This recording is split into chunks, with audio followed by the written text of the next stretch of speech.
সবেই গম পাওঁ আমাৰ এই এলেকাবাসীয়ে, কিন্তু আচৰিত কথা অসমৰ ভিতৰত এনেকুৱা এটা থানা আছে যিটো থানা নেকি এক থানাৰ এটা কোঠালীত স্থাপন হৈ আছে, বৰ্তমান চলি আছে। সেইখন নাম হ'ল ৰূপহী থানাৰ ভিতৰতে আছে লাউকা চাপৰি আৰক্ষী থানা বুলি আমি গম পাওঁ। আমাৰ এই থানাৰ এলেকাত দেখা গৈছে বহুত 50ৰো অধিক গাঁও আছে, য'ত নেকি আবেদেশ্বৰ বুঢ়া চাপৰিৰ যিমান মানে এলেকা আছে সব ইয়াত পৰিছে। বুৰবন্দাৰ বহুকেইটা গাঁও ইয়াত পৰিছে। আবেদেশ্বৰে হওক, মুছলিম চাপৰি হওক, লাংগিয়া হওক, উত্তৰ কলাডুবাই হওক, শিয়ালি চাপৰি, আৰিমাৰী, গুলিৰপাৰ, বাটলি, বাগাটাপুৰ বহুত এলেকা এই থানাৰ এৰিয়াত পৰিছে।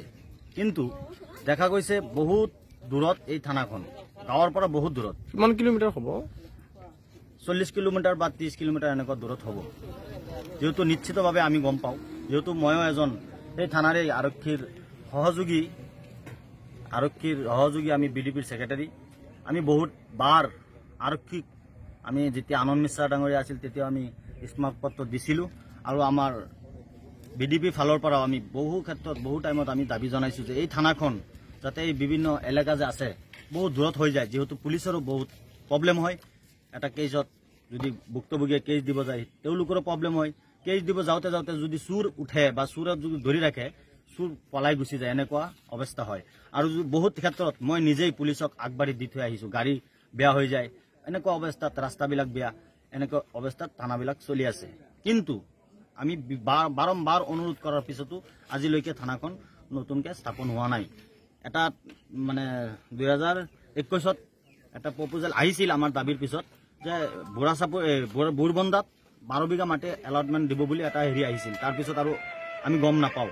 কিন্তু মই এটা কথা কওঁ, যদিও দিয়ে বুৰবন্দাত দিলেও কিন্তু একেটা অৱস্থাই হ'ব, যিহেতু এইবিলাক এলেকা বহুত দূৰত আছে।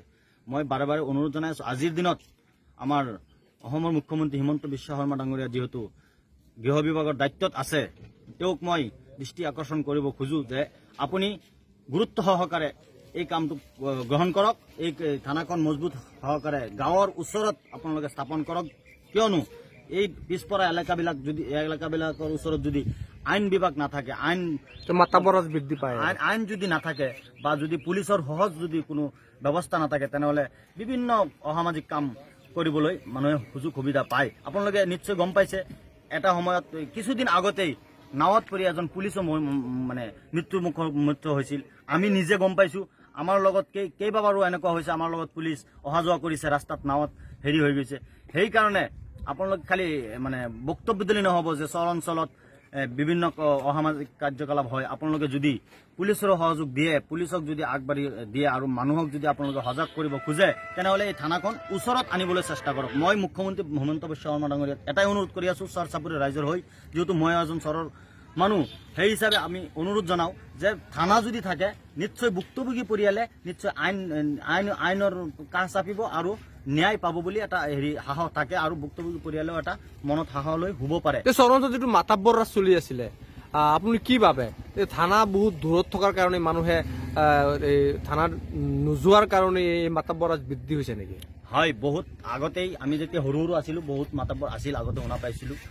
তাৰপিছতো দেখা গৈছে লাহে লাহে কমি আহিছে। কিন্তু আমি ৰাইজে যিমানেই সজাগতা সভা কৰোঁ, যিমানেই চেষ্টা কৰোঁ, আমি কিন্তু কণ্ট্ৰল কৰিব নোৱাৰোঁ। যেতিয়ালৈকে নেকি আইন আমাৰ লগত নাথাকিব, পুলিচ ডিপাৰ্টমেণ্ট আমাৰ লগত নাথাকিব, তেতিয়াহে আমি পুলিচ ডিপাৰ্টমেণ্ট যেতিয়া আমাৰ লগত থাকিব, ওচৰত থাকিব, তেতিয়া এজন ভুক্তভোগী মানুহে নিশ্চয় নিজাববীয়াকৈ গৈ থানাত এটা গোচৰ দিলে লগ একশ্যন হ'ব। আৰু যেতিয়া নেকি 40 কিলোমিটাৰ যাব লাগে, দুখীয়া এজন মানুহ, হাজিৰা কাম কৰি খোৱা মানুহে ভাড়া এটা গাড়ীৰ 4,000 টকা ভৰিব লাগে, তেনেহ'লে আপোনালোকে চিন্তা কৰক যে এই মানুহজনে কেনেকৈ ন্যায় পাব, কেনেকৈ ইমান দূৰত গৈ এজাহাৰ কৰিবলৈ গ'লে এটা